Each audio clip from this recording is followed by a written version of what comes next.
Good morning everyone. आज हम उच्च शिक्षा प्रणाली हायर एजुकेशन सिस्टम शुरू करेंगे। भारत की उच्च शिक्षा प्रणाली हायर एजुकेशन सिस्टम जो है दुनिया की तीसरी सबसे बड़ी प्रणाली है। उच्च शिक्षा प्रणाली का अर्थ है माध्यमिक विद्यालय 12वीं के बाद की परीक्षा। इसमें स्नातक यूजी और स्नातकोत्तर पीजी और डायरेक्टरेट पीएचडी स्तर की पढ़ाई इत्यादि शामिल होती है।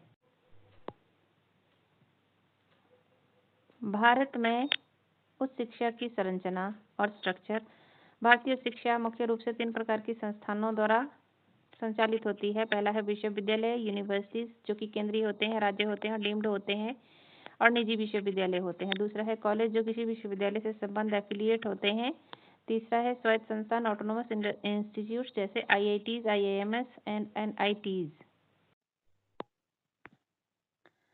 प्रमुख नियामक संस्थाएं मेजर रेगुलेटरी बॉडीज जो हैं उच्च शिक्षा को नियंत्रित और प्रबंधित करने के लिए कुछ महत्वपूर्ण संस्थाएं बनाई गई हैं। इन संस्थाओं का पूरा नाम यहाँ पर दिया गया है, उनका कार्य यहाँ पर दिया गया है। यूजीसी यूनिवर्सिटी ग्रांट कमीशन हम इसको बोलते हैं। मानकों का निर्धारण और विश्वविद्यालयों का फंड ये देती है। AICTE all India council for technical education तकनीकी और प्रबंधन शिक्षा इंजीनियरिंग और MBA का नियमन यह करती है। NCTE national council for teacher education शिक्षक प्रशिक्षण भी या डेमेड के लिए का ये नियमन करती है। NAAC national assessment and accreditation council संस्थानों की गुणवत्ता की जांच कर उन्हें ग्रेड ABC देती है ये वाली संस्था। नई उच्च शिक्षा 2020 NEP 2020 के मुख्य बदलाव जो किए हैं, सरकार ने उच्च शिक्षा में सुधार के लिए बड़े बदलाव किए हैं। बहुविषयक शिक्षा मल्टी डिसिप्लिनरी, यह विज्ञान का छात्र संगीत या इतिहास भी यहाँ पर पढ़ सकता है। मल्टी एंट्री एंड एग्जिट, 1 साल बाद छोड़ने पर सर्टिफिकेट, 2 साल बाद छोड़ने पर डिप्लोमा मिलेगा और 3 से 4 साल पूरे होने पर डिग्री आपको मिलेगी। ABC academic bank of credits, छात्रों के क्रेडिट डिजिटल रूप में जमा होंगे ताकि वे कॉलेज बदलने पर भी अपनी पढ़ाई जारी रख सकें। MPhil को समाप्त करना, अब छात्र सीधे ग्रेजुएशन या मास्टर के बाद PhD कर सकते हैं। उच्च शिक्षा की चुनौतियां, चैलेंजेस जो हैं उच्च शिक्षा में, ग्रॉस एनरोलमेंट रेशो, अभी भी बहुत कम छात्र लगभग 27% उच्च शिक्षा तक पहुंच पाते हैं। गुणवत्ता है इसकी, दुनिया के टॉप 100 विश्वविद्यालयों में भारत में बहुत कम संस्थान शामिल हैं। अनुसंधान यानी रिसर्च, शोध और नवाचार के लिए बजट की कमी है। रोजगार एम्प्लॉयबिलिटी, डिग्री होने के बाद कौशल स्किल्स की कमी के कारण बेरोजगारी है। फिफ्थ है हमारा डिजिटल पहल, डिजिटल इनिशिएटिव्स। सरकार ने उच्च शिक्षा को सुलभ बनाने के लिए कई पोर्टल शुरू किए हैं, जैसे स्वयं सरकार द्वारा शुरू किया गया ऑनलाइन कोर्सेज MOOCs के लिए इसमें दिए जाते हैं। स्वयं प्रभा इसमें सरकार द्वारा शुरू किया गया है। इसमें 34 DTH चैनलों के माध्यम से शैक्षिक प्रसारण किए जाते हैं। नेशनल डिजिटल लाइब्रेरी NDL करोड़ों किताबों का डिजिटल संग्रह यहाँ पर है। महत्वपूर्ण तथ्य है इसके, भारत का पहला विश्वविद्यालय है। प्राचीन काल में नालंदा और तक्षशिला, आधुनिक काल में 1857 में कलकत्ता, बॉम्बे और मद्रास विश्वविद्यालय। शिक्षा दिवस 11 नवंबर मौलाना अबुल कलाम आज़ाद की जयंती पर मनाया जाता है। NIRF रैंकिंग, भारत सरकार द्वारा हर साल संस्थानों को उनकी परफॉर्मेंस के आधार पर रैंक देती है। प्राचीन भारत में उच्च शिक्षा, higher education in ancient India. प्राचीन भारत में उच्च शिक्षा केवल किताबी ज्ञान तक सीमित नहीं थी, बल्कि यह साविद्या या विमुक्तीय विद्या वह है जो मुक्त करे के सिद्धांत पर आधारित थी। शिक्षा का उद्देश्य एम्स ऑफ एजुकेशन चरित्र निर्माण करना था, कैरेक्टर बिल्डिंग करना था, केवल जानकारी प्राप्त करना नहीं था, बल्कि एक नैतिक इंसान बनना था। आत्मज्ञान, सेल्फ रियलाइजेशन, मोक्ष और आध्यात्मिक विकास की प्राप्ति था। सर्वांगीण विकास, व्यक्तित्व, स्वास्थ्य और सामाजिक जिम्मेदारी का विकास था। जीवन कौशल, लाइफ स्किल्स जो हैं आयुर्वेद, धनुर्विद्या और अर्थशास्त्र जैसे व्यवहारिक विषयों का ज्ञान था। प्रमुख प्राचीन विश्वविद्यालय, टॉप एंशिएंट यूनिवर्सिटीज जो थी वो थी प्राचीन भारत में शिक्षा के वैश्विक केंद्र थे, जहाँ पूरी दुनिया, चीन, कोरिया, तिब्बत से छात्र आते थे। अब यहाँ पर कुछ विश्वविद्यालय दिए गए हैं, उनके स्थान दिए गए हैं, उनकी मुख्य विशेषताएं बताई गई हैं। तक्षशिला जो थी रावलपिंडी आज पाकिस्तान में है। दुनिया का सबसे पुराना विश्वविद्यालय 600 ईस्वी पूर्व में इसको बनाया गया था। यहाँ चाणक्य, चरक और पाणिनि जैसे विद्वान थे। नालंदा विश्वविद्यालय बिहार भारत में है। बौद्ध शिक्षा का सबसे बड़ा केंद्र है ये। हेनसांग यहीं पढ़ा था। इसमें तीन बड़ी लाइब्रेरी थी। विक्रमशिला भागलपुर बिहार में है। पाल वंश के राजा धर्मपाल द्वारा स्थापित इसको किया गया था। यह वज्रयान बौद्ध धर्म के लिए प्रसिद्ध था। वल्लभी गुजरात में है। हीनयान बौद्ध धर्म और प्रशासन कानून की शिक्षा के लिए प्रसिद्ध है। उदंतपुरी बिहार में है। पाल राजाओं द्वारा निर्मित है। यहाँ से बौद्ध भिक्षु तिब्बत से में धर्म प्रचार के लिए गए।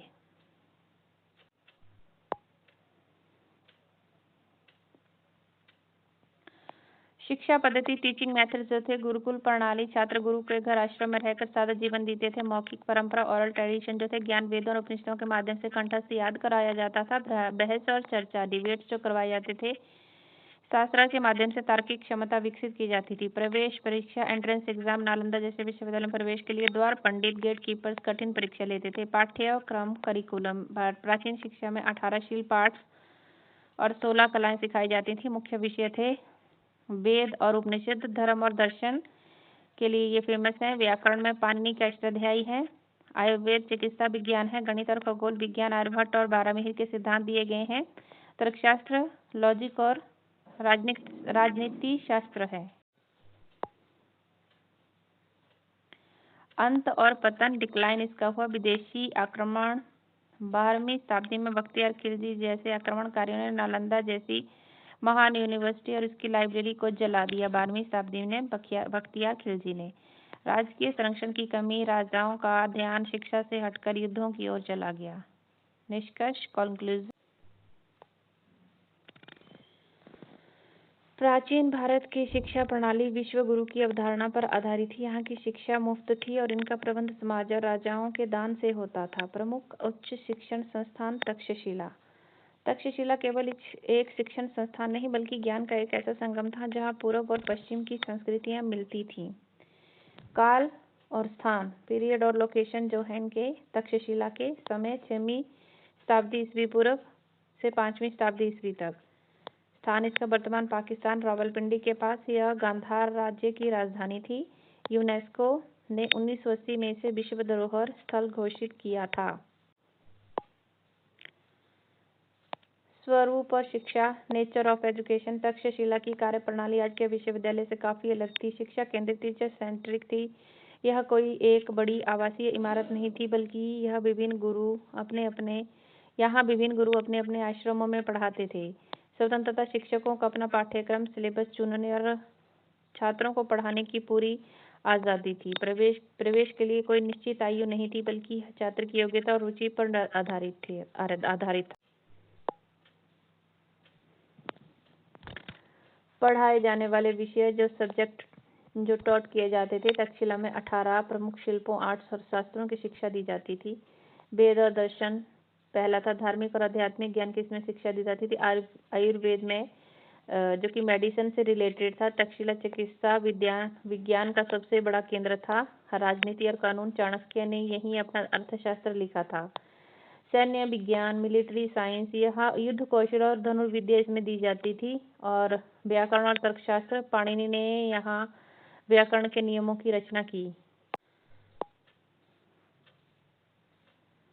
प्रसिद्ध विद्वान फेमस स्कॉलर्स जो थे तक्षशिला ने दुनिया को ऐसे महापुरुष दिए जिन्होंने इतिहास बदल दिया। चाणक्य चंद्रगुप्त मौर्य के गुरु और महान राजनीतिज्ञ थे। पाणिनि संस्कृत व्याकरण के पिता। चरक आयुर्वेद के महान ज्ञाता, चरक संहिता के रचयिता भी हैं ये। और जीवक मगध सम्राट बिंबिसार के प्रसिद्ध राजवैद्य थे। अंतर्राष्ट्रीय आकर्षण इंटरनेशनल अपील जो थे तक्षशिला में न केवल भारत के बल्कि यूनान, फारस और चीन जैसे देशों से भी छात्र उच्च शिक्षा प्राप्त करने आते थे। यहाँ की शिक्षा पद्धति इतनी कठोर थी कि यहाँ से स्नातक होना पूरे विश्व में सम्मान की बात मानी जाती थी। निष्कर्ष यहाँ पर निकलता है तक्षशिला बौद्धिक स्वतंत्रता का प्रतीक था। यहाँ शिक्षा पूरी तरह मुफ्त थी। गरीब छात्रों के लिए थी और इसका खर्च राजाओं और धनी व्यापारियों के दान से चलता था। अब हम प्रमुख उच्च शिक्षण संस्थान नालंदा यूनिवर्सिटी के बारे में। नालंदा को दुनिया का पहला पूर्णतः आवासीय रेजिडेंशियल विश्वविद्यालय माना जाता है, जहां छात्रों और शिक्षकों के रहने के लिए विशेष प्रबंध थे। स्थापना और काल, एस्टेब्लिशमेंट एंड पीरियड इसका था। स्थापना इसकी 5वीं शताब्दी ईस्वी में हुई है और संस्थापक हैं इसके गुप्त वंश के राजा कुमारगुप्त प्रथम। स्थान है इसका वर्तमान बिहार राजगीर के पास। संरक्षण है इसका गुप्त राजाओं के बाद इसे हर्षवर्धन और पाल वंश के राजाओं ने भी भारी दान और संरक्षण दिया। शैक्षिक विषय इसमें सब्जेक्ट जो इसमें पढ़ाए जाते थे, नालंदा मुख्य रूप से महायान बौद्ध का केंद्र था, लेकिन यहाँ अन्य विषय भी पढ़ाए जाते थे। बौद्ध दर्शन इसका मुख्य विषय था और तर्कशास्त्र और व्याकरण शास्त्रार्थ के लिए अनिवार्य थे। मेटाफिजिक्स जो थे आध्यात्मिक और पराभौतिक ज्ञान के लिए फेमस थे और गणित और खगोल शास्त्र, गणना और नक्षत्र विज्ञान का ज्ञान इसमें दिया जाता था। चिकित्सा में जड़ी बूटियों और उपचार का ज्ञान इसमें दिया जाता था। विश्व पुस्तकालय धर्मगंज में है। नालंदा की सबसे बड़ी शक्ति उसका पुस्तकालय था, जिसे धर्मगंज कहा जाता था। इसके 3 मुख्य भवन थे, रत्नासागर, रत्नोदधि और रत्नरंजक। कहा जाता है कि जब बख्तियार खिलजी ने इसमें आग लगाई तो कितनी किताबें 3 महीने तक जलती रहीं, जो इसके विशाल होने का प्रमाण देते हैं। प्रमुख विशेषताएं, स्पेशल फीचर्स हैं इसके। पूर्णतः आवासीय था नालंदा विश्वविद्यालय। यहाँ 10,000 छात्र और लगभग 2,000 शिक्षक एक साथ रहते थे। कठिन प्रवेश परीक्षा थी। प्रवेश के लिए मुख्य द्वार पर द्वार पंडित कठिन मौखिक परीक्षा लेते थे। केवल 20 से 30% छात्र ही सफल हो पाते थे। इसमें मुफ्त शिक्षा थी। छात्र से कोई शुल्क नहीं लिया जाता था। 100 से अधिक गांवों का राजस्व विश्वविद्यालय के खर्चे के लिए दान किया करता था। अंतर्राष्ट्रीय छात्र जैसे चीन से हेनसांग और त्सिंगटे, कोरिया, जापान, तिब्बत और सुमात्रा से छात्र यहाँ आते थे। नालंदा विश्वविद्यालय के पतन का कारण है 12वीं शताब्दी में, यानी कि 1193 ईस्वी में तुर्क आक्रमणकारियों बख्तियार खिलजी ने इसे नष्ट कर दिया और भिक्षुओं की हत्या कर दी। यहाँ भारतीय ज्ञान परंपरा के इतिहास का सबसे दुखद अंत माना जाता है। निष्कर्ष है इसका, नालंदा केवल एक विश्वविद्यालय नहीं, बल्कि यह प्राचीन भारत के वैज्ञानिक दृष्टिकोण और अनुशासन का प्रतीक था। हेनसांग ने अपनी डायरी में नालंदा के अनुशासन और यहाँ के शिक्षकों के ज्ञान की बहुत प्रशंसा की है। अब नेक्स्ट हम पढ़ेंगे प्रमुख उच्च शिक्षण संस्थान विक्रमशिला के बारे में। नालंदा के पतन के बाद विक्रमशिला ने भारतीय ज्ञान परंपरा के आगे बढ़ाने में सबसे बड़ी भूमिका निभाई है।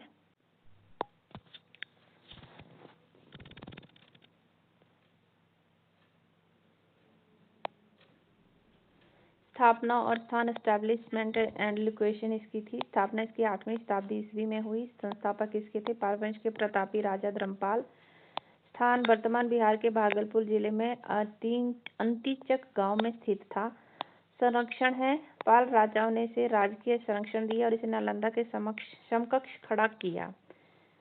मुख्य शिक्षण विषय जो थे इसमें जिन एरियाज में फोकस किया जाता था वे थे विक्रमशिला अपनी विशिष्ट शिक्षा पद्धति के लिए जाना जाता था। तांत्रिक बौद्ध धर्म यह इस विश्वविद्यालय का मुख्य आकर्षण था। यहाँ तंत्र मंत्र और गुप्त साधनाओं की शिक्षा दी जाती थी। तर्कशास्त्र, विवाद और तर्क की गहरी शिक्षा थी। दर्शन, भारतीय दर्शन के विभिन्न संप्रदायों का अध्ययन था। व्याकरण और तत्वमीमांसा यानी मेटाफिजिक्स, भाषा की शुद्धता और ब्रह्मांड के रहस्यों का इसमें अध्ययन किया जाता था। विशेषताएं, स्पेशल फीचर्स जो है इसमें सख्त प्रवेश परीक्षा थी, स्ट्रिक्ट एडमिशंस थे। यहाँ प्रवेश पाना बहुत कठिन था। नालंदा की तरह यहाँ भी द्वार पंडित गेट स्कॉलर जो होते थे जो प्रवेश परीक्षा लेते थे। विश्वविद्यालय के 6 द्वार थे और प्रत्येक द्वार पर एक महान विद्वान तैनात रहता था। शैक्षिक उपाधियां जो थी, यहाँ छात्रों को शिक्षा पूरी होने पर पंडित जैसी डिग्रियां या उपाधियां दी जाती थी। तिब्बत से संबंध, विक्रमशिला का तिब्बत के साथ बहुत गहरा संबंध था। यहाँ के विद्वान जैसे अतिशा दीपंकर तिब्बत गए और वहाँ बौद्ध धर्म का इन्होंने प्रचार किया। प्रशासन, यहाँ का प्रशासन बहुत ही अनुशासित था और इसे राजा द्वारा नियुक्त कुलपति वाइस चांसलर चलाते थे। पतन, डिक्लाइन इसका हुआ 12वीं शताब्दी में। 1203 ईस्वी में नालंदा की तरफ विक्रमशिला को भी तुर्क आक्रमणकारी बख्तियार खिलजी ने नष्ट कर दिया। इसने इसे एक किला समझकर हमला किया और यहाँ के हजारों भिक्षुओं और दुर्लभ पांडुलिपियों मैन्युस्क्रिप्ट्स को जलाकर राख कर दिया। पांडुलिपियां यानी मैन्युस्क्रिप्ट्स। तुलनात्मक अध्ययन अगर हम करें तो विशेषता नालंदा और विश्वविद्यालय की तुलना इसमें की गई है। इस नालंदा के संस्थापक थे कुमारगुप्त गुप्त वंश से, और विक्रमशिला के जो संस्थापक थे वे थे धर्मपाल पाल वंश से। मुख्य विषय महायान नालंदा का था महायान बौद्ध धर्म, और विक्रमशिला का था वज्रयान बौद्ध धर्म। प्रवेश जो दिया जाता था नालंदा विश्वविद्यालय में कठिन था, द्वार पंडित द्वारा दिया जाता था, और विक्रमशिला में बहुत ही कठिन था, 6 द्वार पंडित यहाँ पर होते थे। प्रसिद्धि नालंदा विश्वविद्यालय की थी, सामान्य शिक्षा इसमें दी जाती थी, और विक्रमशिला की प्रसिद्धि थी इसमें तंत्र और तर्कशास्त्र की शिक्षा दी जाती थी। निष्कर्ष इसका निकलता है, विक्रमशिला विश्वविद्यालय ने पाल काल के दौरान भारत को शिक्षा के क्षेत्र में फिर से स्थापित किया। इसके विनाश के साथ ही भारत में प्राचीन विश्वविद्यालय परंपरा का लगभग अंत हो गया। अब हम पढ़ेंगे नेक्स्ट, प्रमुख उच्च शिक्षण संस्थान। बल्लभी अपनी प्रशासनिक और धर्मनिरपेक्ष शैली और शिक्षा के लिए दुनिया भर में प्रसिद्ध था। काल और समय है इसका 6वीं शताब्दी में से लेकर 8वीं शताब्दी ईस्वी तक। स्थान है वर्तमान गुजरात के सौराष्ट्र में क्षेत्र में स्थित था। राजवंश इसे मैत्रक वंश के राजाओं ने राजकीय सहायता और संरक्षण दिया था। प्रमुख शिक्षण विषय इसमें दिए गए हैं, जो सब्जेक्ट यहाँ पर पढ़ाए जाते थे। बल्लभी केवल धार्मिक शिक्षा तक सीमित नहीं था, बल्कि यह व्यावहारिक विषयों का गढ़ था। बौद्ध और हिंदू दर्शन, यहाँ बौद्ध धर्म की हीनयान शाखा की शिक्षा दी जाती थी। अर्थशास्त्र, व्यापार और वाणिज्य की गहरी शिक्षा यहाँ पर दी जाती थी। कानून और न्याय प्रणाली और नियमों का अध्ययन यहाँ पर किया जाता था। प्रशासन, सरकारी कामकाज चलाने की कला थी। लेखा शास्त्र, हिसाब किताब रखने की विद्या थी, लेखा शास्त्र में सिखाई जाती थी। विशेषताएं, स्पेशल फीचर्स जो थे, प्रशासनिक शिक्षा का केंद्र था। बल्लभी को प्रशासनिक प्रशिक्षण का प्रमुख केंद्र माना जाता था। यहाँ से स्नातक करने वाले छात्रों को राजा के दरबार में ऊंचे प्रशासनिक पदों जैसे सचिव या मंत्री पर नियुक्त किया जाता था। नालंदा से तुलना अगर इसकी की जाए तो चीनी यात्री इत सिंह और हेनसांग ने अपनी डायरी में लिखा है कि बल्लभी की गरिमा और शिक्षा का स्तर बिल्कुल नालंदा के समान था।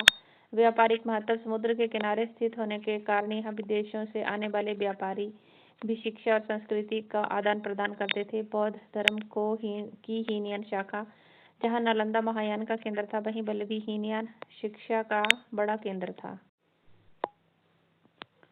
पतन यानी डिक्लाइन इसका होता है 8वीं शताब्दी के अंत में। अरबों के आक्रमण के कारण मैत्रक वंश का पतन हो गया, जिससे विश्वविद्यालय को मिलने वाली सहायता बंद हो गई और धीरे धीरे यह केंद्र समाप्त हो गए। तुलनात्मक श्रेणी में अगर हम नालंदा और बल्लभी की तुलना करें तो क्षेत्र था नालंदा का पूर्व बिहार में और बल्लभी का पश्चिमी गुजरात में है। बौद्ध शाखा महायान नालंदा महायान को अपनाता था और बल्लभी हीनयान को अपनाता था।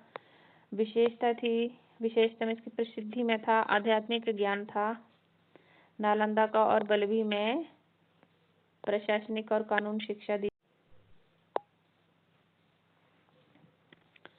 यात्रियों की अगर बात की जाए तो नालंदा में हेनसांग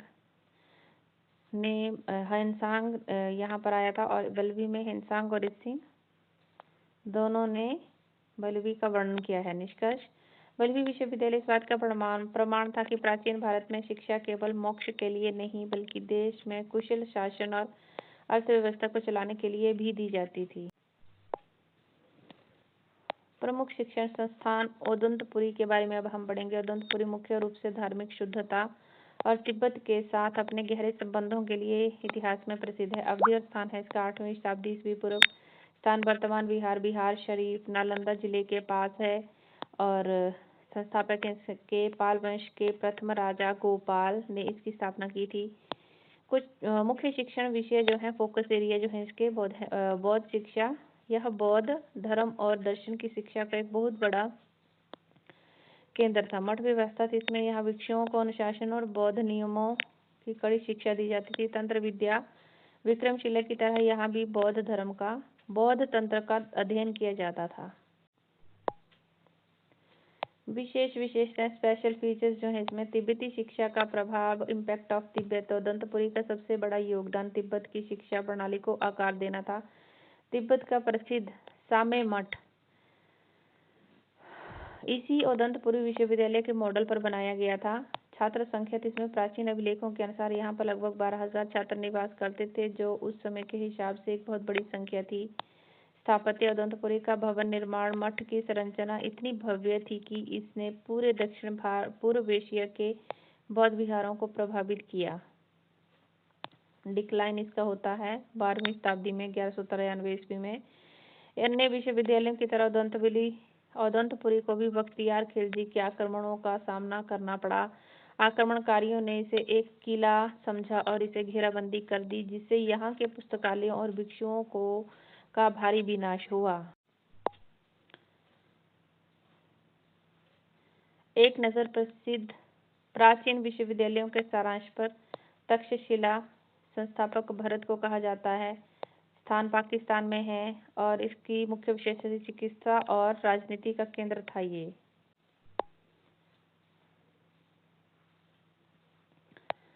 नालंदा की अगर हम बात करते हैं तो इसके संस्थापक हैं कुमारगुप्त। इसका स्थान है बिहार में और मुख्य विशेषता है इसकी महायान बौद्ध धर्म और आवास थे वहाँ पर। विक्रमशिला धर्मपाल इसके संस्थापक है। बिहार में है ये। तांत्रिक बौद्ध धर्म इसकी मुख्य विशेषता थी। बल्कि ब्रिटार्क मैत्रिक इसके संस्थापक हैं। गुजरात में है ये और इसकी मुख्य विशेषता प्रशासन और कानून था। और दंतपुरी विश्वविद्यालय की अगर हम बात करते हैं तो उसके संस्थापक थे गोपाल और स्थान है बिहार में। मुख्य विशेषता है इसकी तिब्बती शिक्षा का मॉडल।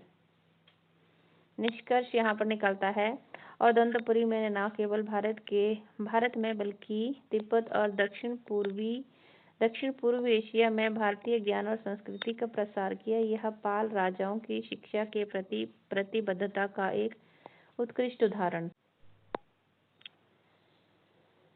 शिक्षण पद्धतियां जो यहाँ पर थी, टीचिंग लर्निंग सिस्टम जो था, प्राचीन भारत में शिक्षा केवल सूचना देना नहीं बल्कि व्यक्ति का रूपांतरण करना था। गुरु शिक्षा और गुरुकुल परंपरा। अनुशासन, इसमें छात्र गुरु के आश्रम में रहकर सादा जीवन जीते थे। इसे ब्रह्मचार्य आश्रम का हिस्सा माना जाता था। और पारिवारिक वातावरण था। गुरु को पिता के समान माना जाता था। शिक्षा के बदले छात्र गुरु की सेवा और आश्रम के कार्य में हाथ बटाते थे। मुफ्त शिक्षा थी यहाँ पर। शिक्षा के लिए कोई निश्चित शुल्क नहीं था, लेकिन अंत में अपनी क्षमता अनुसार गुरु दक्षिणा देने की परंपरा थी। मौखिक परंपरा और श्रुति, ओरल एंड श्रुति ट्रेडिशन भी था यहाँ पर।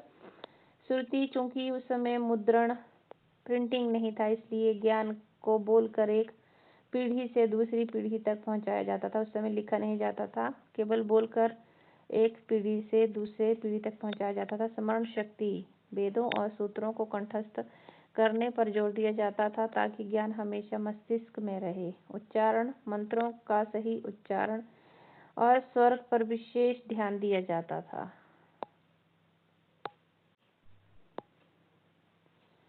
वाद विवाद और चर्चा, डिबेट्स एंड डिस्कशन इसमें किए जाते थे। तर्क शक्ति, केवल सुनना काफी नहीं था, छात्र गुरु से प्रश्न पूछते थे। शास्त्रार्थ, बड़े सम्मेलनों में विद्वान आपस में बहस करते थे जिससे सत्य की खोज होती थी। ट्यूटोरियल, उच्च शिक्षा में गुरु छोटे समूहों में छात्रों को व्यक्तिगत मार्गदर्शन देते थे। शिक्षक आचार्य का सर्वोच्च स्थान था। आचार्य को सर्वोच्च अधिकार प्राप्त था। वह न केवल ज्ञान का स्रोत थे बल्कि छात्रों के आचरण और चरित्र के रक्षक भी थे। शिक्षक तब तक पूरी नहीं मानी जाती थी जब तक गुरु संतुष्ट न हो जाता था। शिक्षा का माध्यम जो था, मीडियम ऑफ इंस्ट्रक्शन था। प्राचीन काल में भाषा का चुनाव संस्थान की प्रकृति पर निर्भर करता था। जैसे पहला है संस्कृत। यह ब्राह्मणवादी और वैदिक शिक्षा का प्राथमिक माध्यम थी। उच्च विज्ञान, विज्ञान, खगोल शास्त्र और दर्शन की सभी रचनाएं इसी भाषा में थी, यानी कि संस्कृत भाषा में थी। इसे देव भाषा माना जाता था। दूसरी थी पाली और संस्कृत। बौद्ध और जैन संस्थानों में ये बोली जाती थी। महात्मा बुद्ध और महावीर ने जन सामान्य तक पहुंचने के लिए लोक भाषाओं का प्रयोग किया। नालंदा और विक्रमशिला जैसे बिहारों में पाली और प्राकृत का व्यापक उपयोग हुआ ताकि आम लोग भी शिक्षा से जुड़ सकें। निष्कर्ष यहाँ पर निकलता है कि प्राचीन शिक्षा प्रणाली श्रवण, सुनना, मनन, चिंतन करना और निधि ध्यान व्यवहार में लाना के 3 स्तरों पर टिकी थी। यह प्रणाली छात्र को केवल साक्षर नहीं बल्कि ज्ञानी बनाती थी। हमारा अगला भाग है संरक्षण और वित्त पोषण, पैट्रोनेज एंड फंडिंग। प्राचीन भारत में शिक्षा को दान का सबसे बड़ा रूप माना जाता था। संस्थानों को चलाने के लिए दान का अभाव कभी नहीं हुआ क्योंकि पूरा समाज इसमें योगदान देता था। जैसे राजाओं और शाही घरानों का सहयोग इसमें दिया जाता था। रॉयल पैट्रोनेज, भूमि अनुदान यहाँ पर की जाती थी। राजा विश्वविद्यालयों को गांव दान में दे देते थे। उन गांवों से होने वाली कर की आय से विश्वविद्यालय का खर्चा चलता था। उदाहरण के लिए हम लेंगे, जैसे नालंदा विश्वविद्यालय के रखरखाव के लिए 200 गांवों का राजस्व दान किया गया था। प्रमुख संरक्षण गुप्त वंश, पाल वंश जो कि धर्मपाल इसके राजा थे, और वर्धन वंश हर्षवर्धन के राजाओं ने शिक्षा को सबसे अधिक बढ़ावा दिया। व्यापारियों और समाज का योगदान, मर्चेंट्स एंड कम्युनिटीज जो थे श्रेष्ठी धनी व्यापारी शिक्षा केंद्रों को स्वर्ण मुद्राएं और भोजन दान करते थे। निःशुल्क शिक्षा यहाँ पर दी जाती थी। इसी भारी दान के कारण छात्रों के लिए रहना, खाना और पढ़ना पूरी तरह से मुफ्त था। इसे गरीब लेकिन प्रतिभाशाली छात्र भी उच्च शिक्षा प्राप्त कर पाते थे।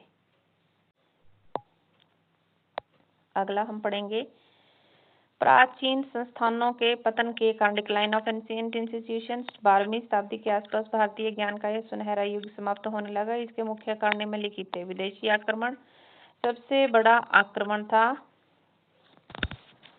विदेशी आक्रमण, फॉरेन इन्वेजन्स। उत्तर पश्चिम से होने वाले मुस्लिम आक्रमणों ने इन केंद्रों को भारी क्षति पहुंचाई। बख्तियार खिलजी 1893 ईस्वी में खिलजी ने नालंदा, विक्रमशिला और दंतपुरी को पूरी तरह से नष्ट कर दिया। उसने इन केंद्रों को सैनिक किले समझकर हमला किया था। पुस्तकालयों का विनाश, डिस्ट्रक्शन ऑफ द लाइब्रेरीज।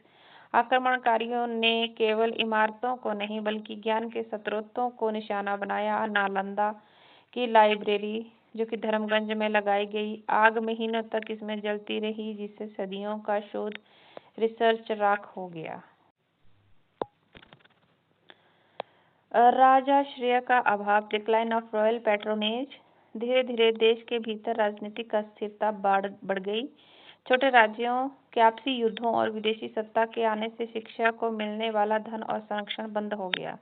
मठों की आंतरिक कमजोरी, समय के साथ कुछ संस्थानों में अनुशासन की कमी और धार्मिक कट्टरता बढ़ने लगी, जिससे उनकी वैश्विक स्वीकार्यता कम हो गई। निष्कर्ष यहाँ पर निकलता है, प्राचीन शिक्षा प्रणाली के विनाश ने भारत को ज्ञान के क्षेत्र में कई सदियों पीछे धकेल दिया। हालांकि इन संस्थानों की नींव इतनी मजबूत थी कि आज भी आधुनिक शिक्षा NEP 2020 में तक्षशिला और नालंदा के गौरव को वापस लाने की बात की जाती है।